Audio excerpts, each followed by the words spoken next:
y nosotros vamos a vencer, manifestó Jorge Rodríguez. Pero en este preciso momento vamos a recordar estas palabras en este Congreso Mundial donde se reúnen diferentes países del mundo en este Congreso antifascista, antineofascista. Así que aquí tenemos este pronunciamiento de Jorge Rodríguez para complementar esta información y cómo ha arremetido. Directora, las imágenes, por favor, escuchemos.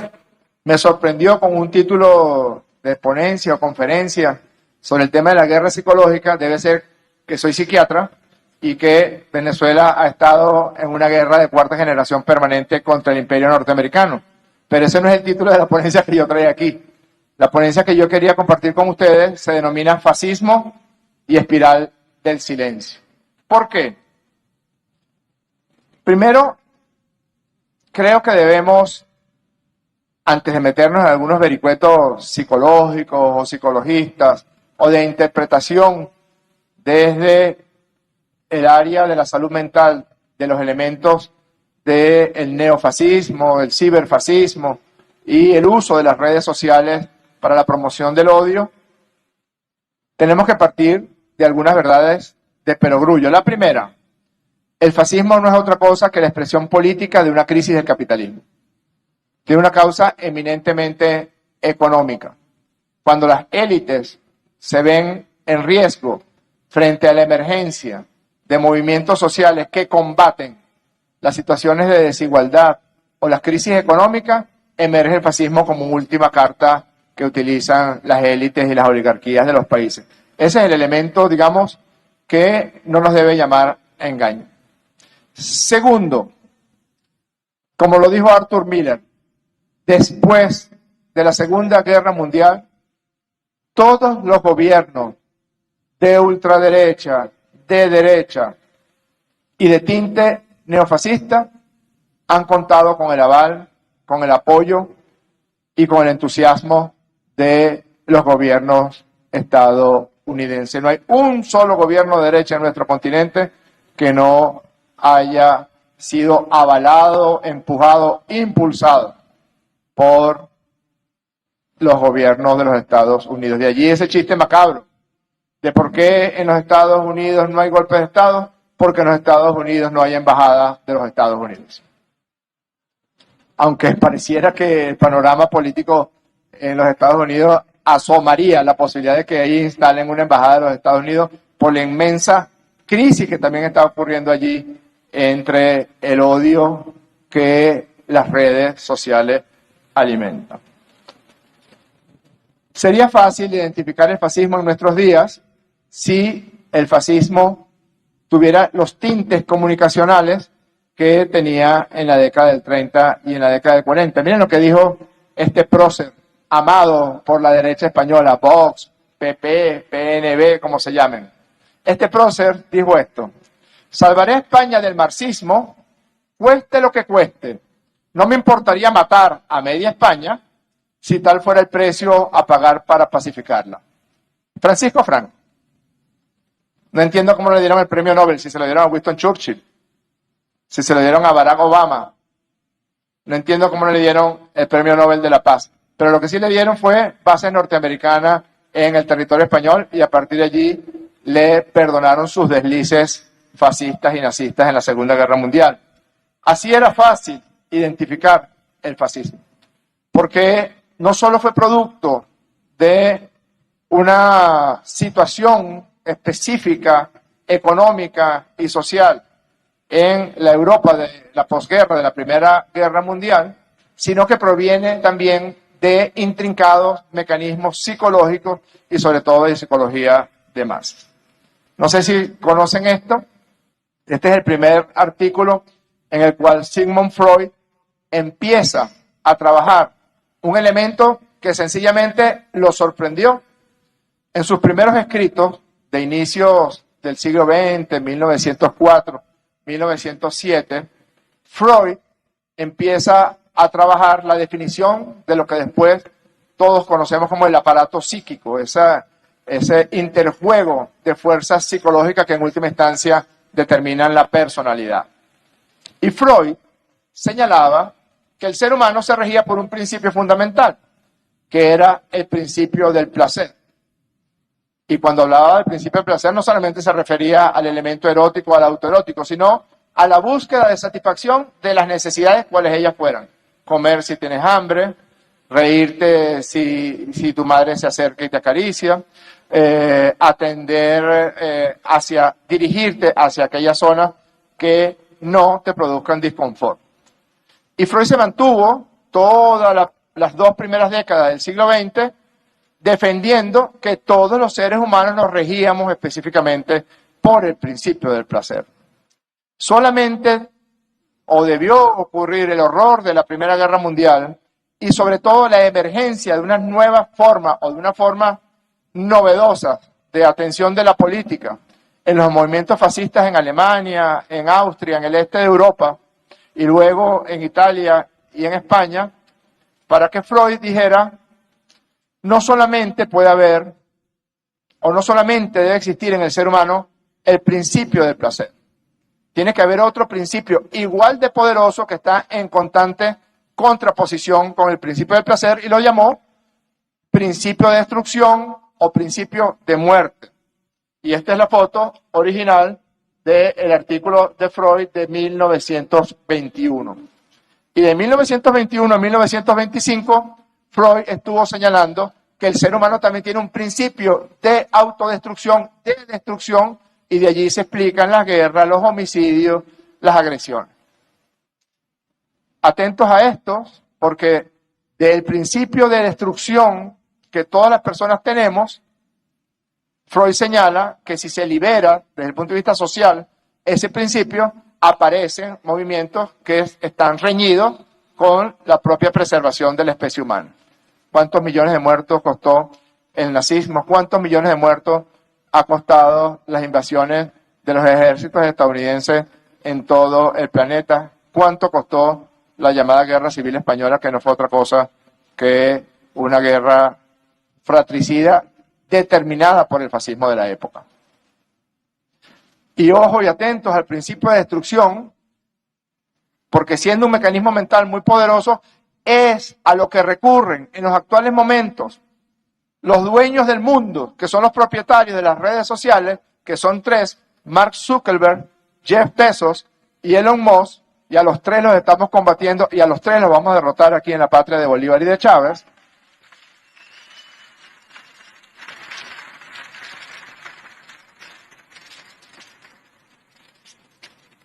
Que utilizan precisamente esa emergencia del principio de destrucción a través del manejo particular que hacen de sus redes, a los efectos de que el hombre se convierta, como dice ese aforismo tan antiguo, el hombre que se convierta en lobo del hombre. El hombre para la destrucción y la mujer para el odio, para el cerco, para la mentira, para la ausencia de compasión, para la ausencia de solidaridad. Ese es el elemento principal que utilizan y que pone a personas a comportarse como autómatas, como zombies, y a considerar que la vecina de toda la vida, que tienen 40 años conociendo, se convierte de manera repentina y por acción coordinada de esas redes sociales en un enemigo a destruir.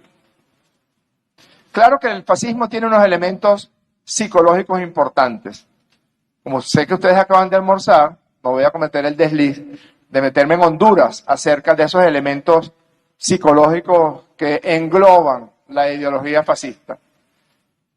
Hay otro elemento fundamental más allá del tema económico, y es que el fascismo recurre a mecanismos de búsqueda de control mental a través de lo que siempre ha sido utilizado en todas sus formas, la propaganda.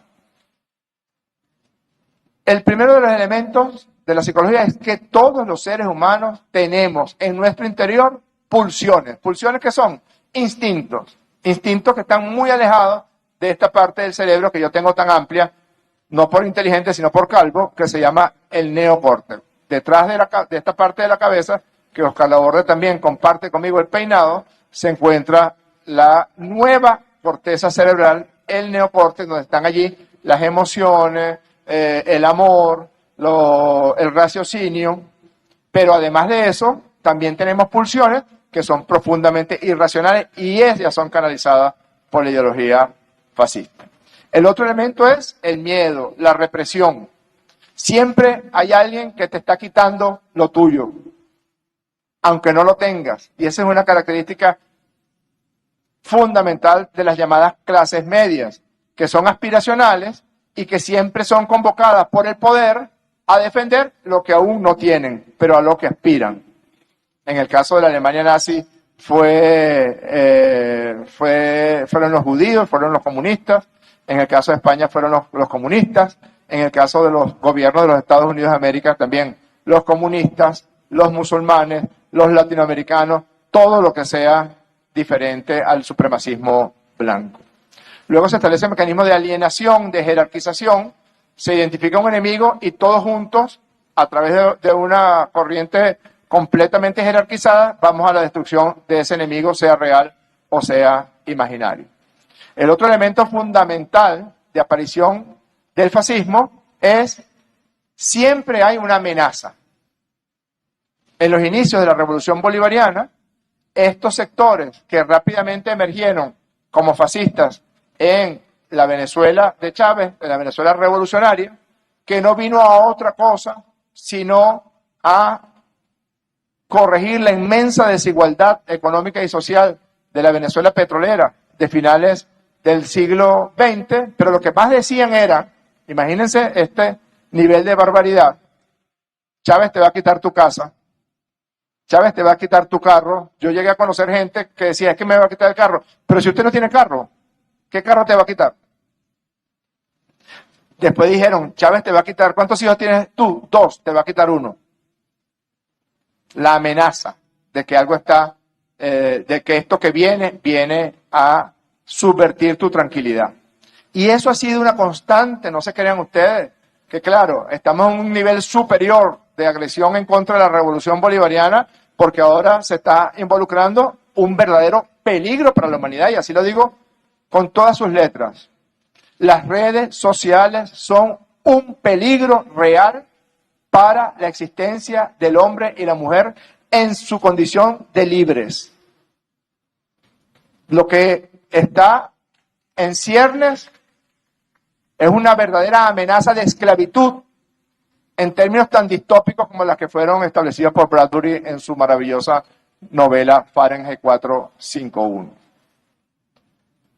En el caso de la Revolución Bolivariana no ha habido un solo día en que estos elementos y expresiones de ultraderecha, de fascismo, de promoción del odio, de hermanos contra hermanos, no ha habido un solo día en que se haya abandonado esa prédica. Y por último, y en esto han tenido mucho menos éxito, en el caso de Venezuela, es en la construcción de identidades colectivas, todos juntos contra, en el caso en Venezuela, una clase media que no fue más que favorecida por el comandante Chávez de la Revolución Bolivariana y por el presidente Maduro, una clase media que está siendo protegida por el gobierno bolivariano y por el presidente Maduro, porque son una de las víctimas principales del bloqueo económico y de las sanciones económicas que ellos aplaudieron, en una especie de suicidio colectivo completamente psicótico.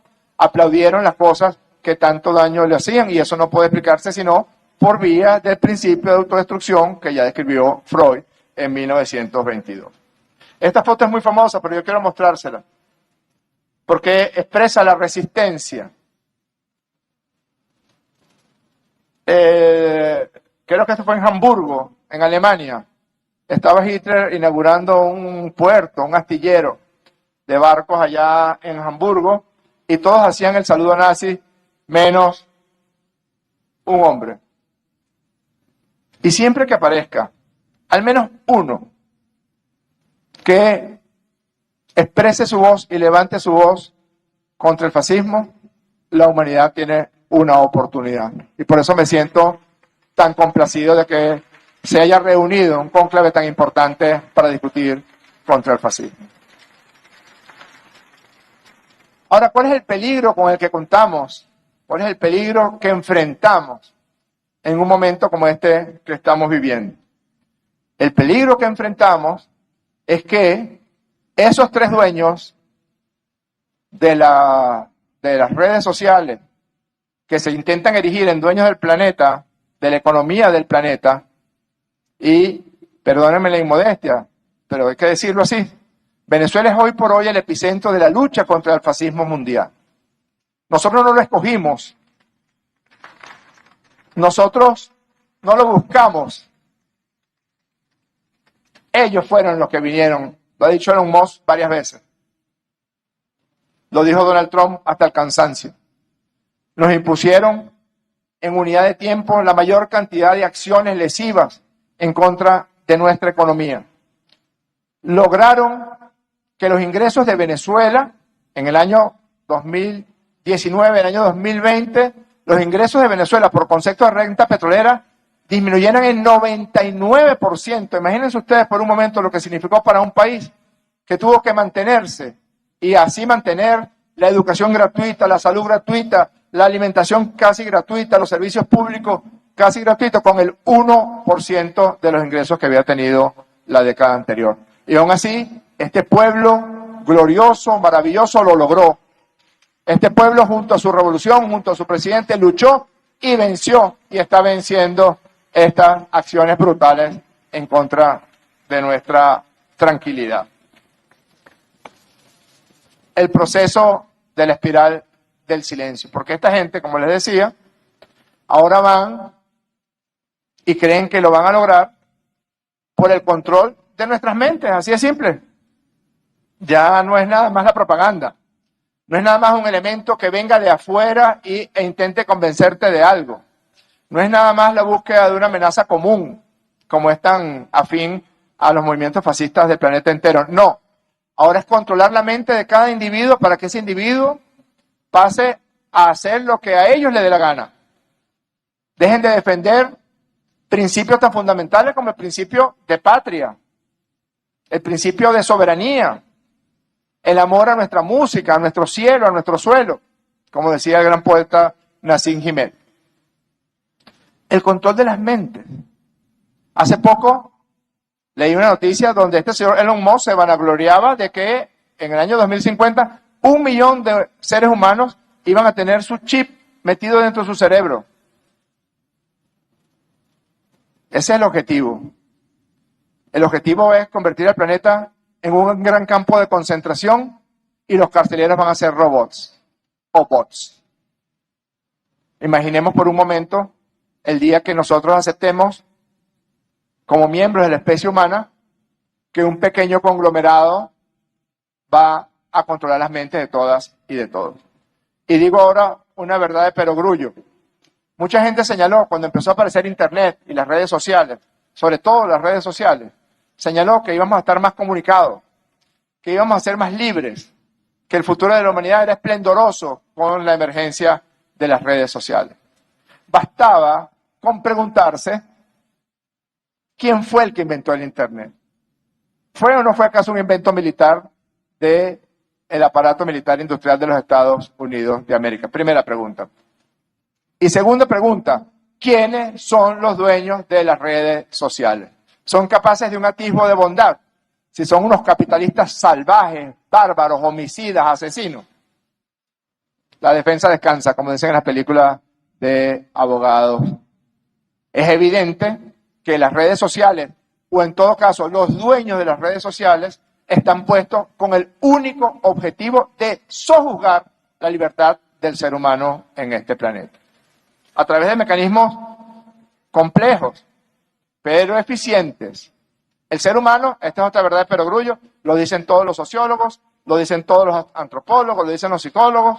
El ser humano es un ser social, pero es un ser social primero por necesidad en los albores del desarrollo de la especie humana del Homo sapiens, por necesidad. Pero por esa necesidad, en las áreas del cerebro humano hay muchos elementos, perdónenme, yo sé que almorzaron, pero escúchenme brevemente, que hay 4 áreas, 5 áreas en el cerebro humano que están relacionados con el temor al aislamiento. El ser humano no le gusta, bueno, a mí sí me gusta, pero a los otros seres humanos no les gusta estar solo o sola. No les gusta. Y es un elemento absolutamente neurobiológicos, neurotransmisores funcionan para eso. El lóbulo prefrontal, la amígdala, que es una especie de señal de alarma que tiene el cerebro cuando se siente atacado o se siente afectado y sobre todo cuando se siente emocional o socialmente atacado. Por eso es tan grave el bullying a nuestros niños, a nuestras niñas, a los adolescentes y a los adolescentes, porque va directamente a un elemento casi que instintivo de la condición humana. El hipocampo, que registra sobre todo las memorias de los elementos placenteros cuando estás junto a los tuyos o de los elementos displacenteros cuando te encuentras sola o solo. Y un área que ya está directamente relacionada con las emociones, que es lo que en el cerebro se llama el lóbulo cingulado. Son 4 estructuras muy importantes. Digo 5 porque hay otra, pero el nombre es muy raro y ahí sí es verdad que no vamos a poder avanzar. Pero son 4 estructuras, 5 estructuras fundamentales del cerebro humano donde reside el temor que tenemos al aislamiento. Y en la década del 70 aparece una pensadora llamada Elizabeth Nele Neumann. En la década del 70 ya decía que la opinión pública se construye a través de 2 principios, o de un principio fundamental que ella llamó el espiral del silencio. ¿Qué es el espiral del silencio? El espiral del silencio es que si usted piensa que la Tierra es plana, hace 30, 40 años le daba algo de vergüenza reconocerlo. Pero si usted ve ahorita TikTok, Instagram, YouTube, ahora hay millones de personas que con el mayor desparpajo dicen, no, yo creo que la Tierra es plana. Y aparece otro, y otro, y otro, y otro que opinan igual que él. Pero si alguien les dice a esos señores y señoras que creen que la Tierra es plana, le dicen, no, mira, yo creo que hasta le han tomado fotos y es cualquier vaina menos plana.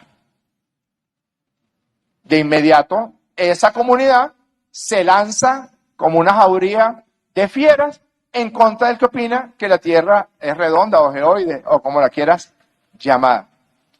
El que opina la verdad, o sea que la Tierra es redonda, se calla. La consecuencia directa, decía Nole Neumann, la consecuencia directa de la espiral del silencio, valga la verdad de perogrullo, es el silencio. El que se siente en minoría se calla la boca. Esos son los no saben, no contestan de las encuestas, y esos son a quienes van dirigidos los bots, como pasó aquí en la Revolución Bolivariana, los días 27, 28, 29, 30 de julio, 31 de julio, donde las mayorías tenían que callarse la boca porque activaron millones y millones de bots para poder imponer su mentira o tratar de imponer su mentira. ¿Y utilizaron a quiénes? A decenas de los llamados influencers, que no son otra cosa, la mayoría de ellos, que personas muy planas intelectualmente, de personas con una vaciedad moral, emocional. No sé si ustedes vieron un experimento que hicimos aquí en Venezuela. Empezamos a hacernos pasar por gente de la señora esta Machado, del otro, y empezamos a contratar influencers de derecha. Y nos decían, bueno, cada vez que yo hable mal de Maduro, son $300, así de barato se vendían.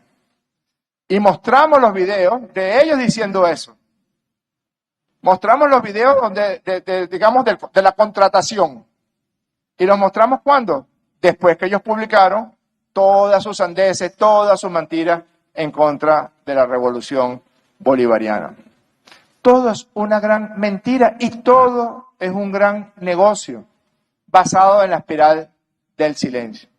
¿Cuántos jóvenes chavistas, socialistas, de izquierda en Venezuela fueron perseguidos por bots en los días siguientes a la elección del presidente Nicolás Maduro? ¿Cuántos jóvenes y personas sucumbieron a padecer ataques de pánico, trastornos por angustia, trastornos por ansiedad? Y quienes los estaban insultando, algunos eran seres humanos, pero la mayoría eran bots dirigidos por algún gordito en la India o en México a cargo de 10.000, 20.000, 30.000 cuentas. Es una lucha dificilísima, complicadísima, porque el otro elemento que utiliza Musk y Zuckerberg y Bezos es la caja de resonancia, que es el complemento a la espiral del silencio. La caja de resonancia es que las redes te brindan, te pichan, te ofrecen solamente lo que ellos creen que tú quieres escuchar o que quieres ver, para dejarte completamente atrapado en esa nube que algunos llaman la caja de resonancia. Yo sé que todos sucumbimos a esa realidad de las redes sociales, pero es profundamente peligroso. Pónganse a pensar en algo que estaba yo reflexionando hace unos días. Ya yo no me sé el número de teléfono de nadie, pero yo hace unos 30 años, se me cayó la cédula de identidad, pero hace unos 30 años yo me sabía el teléfono de mi casa, el teléfono de mi mamá, el teléfono de mi abuela, el teléfono de mis familiares cercanos. Me sabía, ¿cuántos? 20, 25 teléfonos. ¿Cuántas personas, levanten la mano, cuántas personas que están aquí que se sepan 10 números de teléfono? Muy bien. Yo no me sé mi número de teléfono en este momento. Tengo que buscarlo en el teléfono. La memoria se está afectando. La capacidad numérica se está afectando también. Imagínense cuando Musk ponga el Neuralink. Es una realidad que las redes sociales terminan acondicionando tu cerebro a lo que ellos necesitan que se condicione. Y se ocurre que en unos 40, 50 años que sucumbimos a las redes sociales, el lóbulo frontal se pone más pequeño y perdemos capacidad de raciocinio, perdemos capacidad de libertad, perdemos capacidad de libre albedrío. Y ustedes me dirán, eso parece imposible. Ya se afectó la memoria. Ya hay estudios que señalan que pareciera que el hipocampo, que es donde está la memoria en el cerebro, se han venido reduciendo de tamaño. ¿Qué va a pasar cuando acaben con nuestro lóbulo frontal, que es la razón única de la evolución de la especie humana frente a otras especies? Reflexionemos eso. Y les digo más. ¿Qué pasa con TikTok y con Instagram? Eso no es otra cosa que shot, que inyecciones de dopamina. Y la dopamina es el neurotransmisor del placer que tenemos en el cerebro. Es el neurotransmisor que se eleva cuando la gente consume cocaína, cuando la gente consume azúcar, cuando la gente consume anfetamina. Es el neurotransmisor del placer instantáneo y el displacer inmediato. No es como otros neurotransmisores. Por ejemplo, la serotonina, que es el neurotransmisor del afecto. Cuando usted tiene un desaliento amoroso, se pone triste y aquí en Venezuela lo llamamos despecho. Por eso dura un rato, porque la serotonina es un neurotransmisor de la tristeza y dura un poco más, o de la alegría, que dura un poco más. La dopamina no. La dopamina es compra, compra, mira, ve, compra, compra, compra. Ese es el neurotransmisor de las redes sociales. Quizás le pueda empezar a pasar, a nuestros niños ya les pasa seguro, que ya usted no se siente tan a gusto viendo una película de 2 horas. Y después le puede empezar a pasar que una serie que dure 1 hora o 45 minutos le parece también demasiado larga. Levanten la mano las personas que están aquí, que estén viendo una película y en algún momento de esa película no le echan una ojeadita al teléfono. 1, 2, 3, 4, sí, son bastantes. Pensaba que iban a ser menos. O viendo una película en el cine, no tienen el instinto de meterle mano al teléfono y echarle una ojeadita. Esa es la intención, mantenernos completamente así. Y eso fue lo que hicieron en Venezuela. Y no lo hicieron desde ahorita. Lo están haciendo desde el mismo año 99, que Chávez venía a freír a la gente, que Chávez venía a quitarle la comida a la gente, a quitarle las lanchas, a quitarle los apartamentos, a quitarle las casas. Y resulta que en toda la historia del siglo XX, del siglo XXI venezolano, no hubo un gobierno que repartiera tanta riqueza y que generara tanta prosperidad como el gobierno de Hugo Chávez y el gobierno de Nicolás Maduro antes de las sanciones. Es la verdad, número por número, año por año. Millones de personas fueron sacadas de la pobreza por los gobiernos de Hugo Chávez y de Nicolás Maduro. Se acabó con el analfabetismo, se garantizó el pleno ingreso a las universidades de nuestras jóvenes y nuestros jóvenes, se garantizó la salud pública, la educación gratuita y de calidad. Hacia allá se dirigieron con su agresión, con su maldad, con su basura. No es nuevo. Los medios de comunicación se caracterizaron por darle un golpe de Estado a Hugo Chávez en el año 2002. Todos los medios de comunicación privados. Y el titular del día, 11 de abril del año 2002 fue: la batalla final será en Miraflores. No es nuevo, solo que ahora es muchísimo más peligroso. Porque no sé si ustedes pudieron seguir de cerca lo que millones de venezolanos debieron sufrir en esos días del 27, 28, 29, 30 y 31 de julio. Los millones de bots que se activaron, las centenas de influenciadores que mostraban una realidad que no podía buscar otro objetivo, sino convocar a matar, a quemar, por el solo y grave delito de ser chavista. Fascismo en estado puro. Pero no es nuevo. Ya en 2017 quemaron vivo a Osvaldo Barrera a pocos kilómetros de aquí, porque tenía este color de piel y andaba vestido con una franela roja. ¿Y quién lo quemó vivo?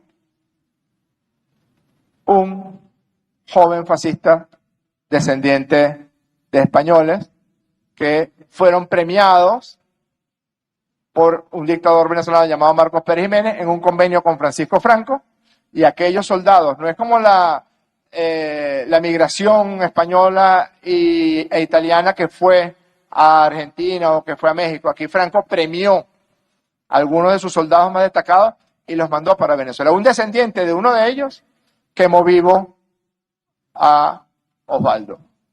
¿Y dónde está ahorita? Protegido por el gobierno español en España. A un homicida público, notorio, hay videos que lo señalan. Pero aquí, en esos días de julio, de finales de julio, de los días después de las elecciones, asesinaron a 27 venezolanas y venezolanos por el delito de ser chavistas, por el delito de ser jefe de calle, por el delito de ser organizadores de la comunidad, de encargarse de la distribución de las comidas en la comunidad. El hombre vuelto lobo del hombre. Y son tan bárbaros, y son tan sucios, y son tan basuras, que usted ve la BBC de Londres, o lee El País de España, o Le Figaro, o Clarín, o La Nación de Argentina, y dice: violentas protestas en Venezuela, van 27 muertos. Lo que no dice ninguno es que los 27 muertos eran chavistas y fueron asesinados por la convocatoria al odio que hicieron María Corina Machado y Edmundo González y la extrema derecha venezolana y sus influencers y sus bots desde las redes sociales. Una mujer asesinada, apuñaleada, porque era la jefe de la comunidad de la Revolución Bolivariana. Unos representantes de una emisora comunitaria, de una emisora de radio comunitaria, de las centenas que han nacido al albor de la Revolución Bolivariana, linchados por ser sencillamente los locutores y periodistas de esa emisora comunitaria. Un joven de nuestra juventud del Partido Socialista Unido de Venezuela, puñaleado y arrancado y arrojado a unas cloacas por el grave delito de ser chavista.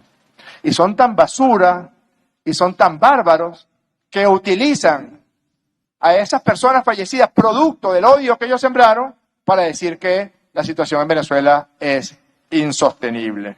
Por eso pasa mucho, lo vemos mucho en redes sociales, y a algunos de ustedes les agradecemos porque desde sus propios países empiezan y con mucha fuerza intentan mostrar la verdad, y por eso se los agradeceremos eternamente, pero lo que más dicen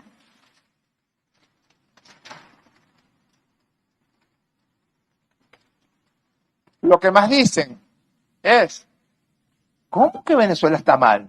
Y empiezan a mostrar los automercados, y empiezan a mostrar las calles, y empiezan a mostrar las playas. Entonces dice, sí, pero ¿por qué no te vas al sitio donde viven los pobres? Así llaman ellos los sectores populares que no conocen, por cierto. Y también muchos de ustedes se van a los sectores populares, mira cómo está Caracas, mira cómo está Barquisimeto, mira cómo está Maracaibo, mira cómo está Maracay. Porque es la imposición de una realidad inexistente que te la imponen a fuerza de espiral del silencio y de caja de resonancia. Con todo respeto, es una lucha que nos atañe a todos y a todas. Y cuando digo a todos y a todas, me refiero a la humanidad en pleno. Corremos el riesgo de transformarnos en algo que no es esta humanidad que lucha, que sufre, que ama, que combate, que defiende su libertad, que defiende su soberanía, la soberanía del terreno y de la tierra, que espera sea de sus hijos y sus hijas, la tierra donde reposan los huesos de nuestros padres, una humanidad que tiene nociones de historia. No en balde hay tantas y tantas cuentas en Instagram y en TikTok hablando pestes del libertador Simón Bolívar y tratando de tergiversar.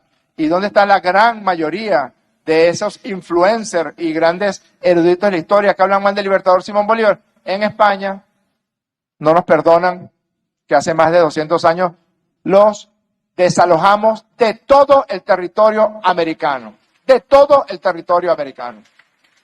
Simón Bolívar, Antonio José de Sucre, Rafael Urdaneta derrotaron al Imperio Español en todo el continente sudamericano. No nos lo perdonan. Pero ese es el verdadero riesgo que estamos corriendo. Por eso creo tan importante este tipo de encuentros, este tipo de eventos.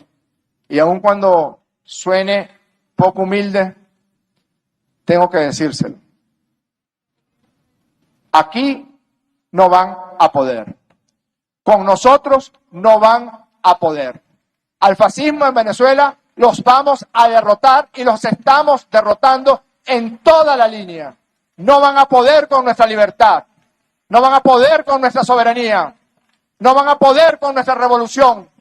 No van a poder con nuestro deseo de redención del ser humano. Se lo juramos a ustedes, queridas amigas y queridos amigos del mundo que están acompañándonos en esta lucha. Un gran abrazo.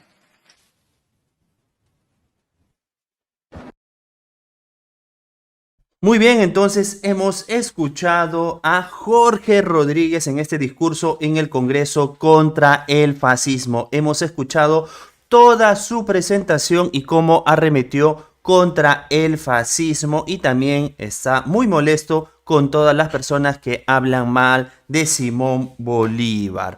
Bien, entonces este ha sido el discurso en el Congreso contra el fascismo, y hay que recordar que al inicio de este en vivo hemos presentado la sesión extraordinaria de la Asamblea Nacional de Venezuela. Es decir, por así decirlo, hemos hecho un 2x1 por parte de Jorge Rodríguez. En la primera, justamente estaba en la Asamblea Nacional de Venezuela arremetiendo contra España, manifestando que prácticamente le han declarado la guerra a Venezuela y hay que romper toda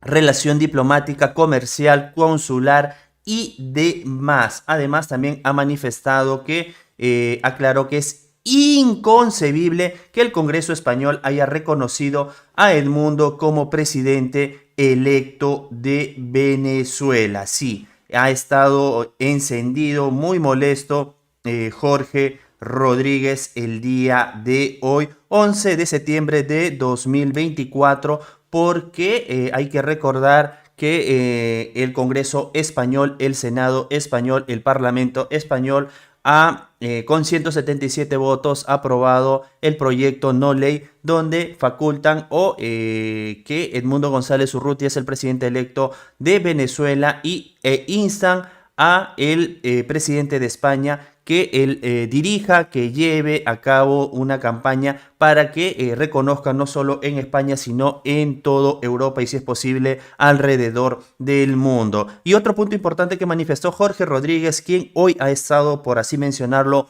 muy vehemente con sus pronunciamientos, con sus palabras. Textualmente, uno de los más graves errores políticos, diplomáticos e injerencistas que se hayan cometido en la historia del planeta fue reconocer a Juan Guaidó, y ahora vuelven a incurrir en el mismo error en alusión a Edmundo González Urrutia. Otro punto importante es que ha manifestado que Venezuela está dispuesto a todo. Además, nosotros venceremos y vamos a mostrar secretos de Estado. Así que atención a todo lo que ha manifestado hoy, 11 de septiembre de 2024, Jorge Rodríguez. Esto exactamente en la sesión extraordinaria de la Asamblea Nacional de Venezuela, para posteriormente también presentarse en el discurso en el Congreso contra el fascismo. Aquí tuvo una participación donde también participó previo a su participación Diosdado Cabello. Sí, también se participó Diosdado Cabello, donde manifestó que Venezuela se había liberado hace 300 años del yugo español, pero si es que tienen que volver a hacer, lo van a hacer. Así que fuertes palabras del ala más del gobierno de Nicolás Maduro Moros. Bien, en estos momentos me están indicando que justo en estos momentos se está iniciando la actividad oficial el día de hoy de Nicolás Maduro Moros. Así que nos vamos a trasladar al siguiente enlace para conocer cuál es el pronunciamiento tras todas estas declaraciones, tanto de Diosdado Cabello, de Jorge Rodríguez y también de lo ocurrido muy temprano con España, que con 177 votos ha reconocido, el Parlamento español, para ser preciso, ha reconocido que Edmundo González Urrutia es el presidente que va a juramentar, electo, que va a juramentar el 10 de enero del 2025. Así que las formas para realizar este acto lo veremos en el camino. Además, María Corina Machado sigue con la llama encendida, la llama de la esperanza. Pero rápidamente nos vamos a trasladar a la conferencia, al pronunciamiento de Nicolás Maduro Moros el día de hoy, 11 de septiembre de 2024, donde también justamente está participando en este congreso mundial contra el fascismo. Así que ya hemos escuchado anteriormente a Diosdado Cabello, también hemos escuchado a Jorge Rodríguez. Ahora es el turno de Nicolás Maduro Moros. Sin más, nos vemos en el siguiente enlace. No se muevan, automáticamente nos vamos a trasladar al pronunciamiento de Nicolás Maduro Moros. Y si por algún motivo, razón, circunstancias salen de la emisión, simplemente busquen JF Digital. Nos vemos en el siguiente enlace.